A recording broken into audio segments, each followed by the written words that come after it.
I'm Marjorie Goldberg, and I founded the Zenith Community Arts Foundation. According to the National Association of Home Builders, woodworking is the most endangered trade in this country. Someone's got to know these skills, and that's what we have been doing. ZCAF has begun teaching woodworking skills to a new generation of students through our pre-apprenticeship carpentry program. PACT uses an innovative mobile wood shop, a large truck, which we have stocked with extensive woodworking equipment and materials, to bring a woodworking school to teaching sites throughout the area. PACT students develop some of the employability skills, which are crucial to success in the workforce. It's what people need these days. They need employable skills.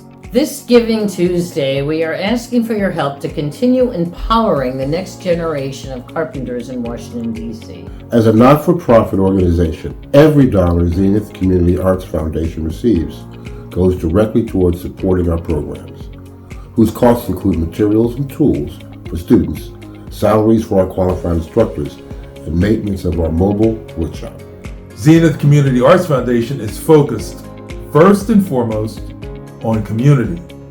We couldn't have accomplished all that we have without supporters like you. Thank you for making a positive difference in the lives of young people in our community.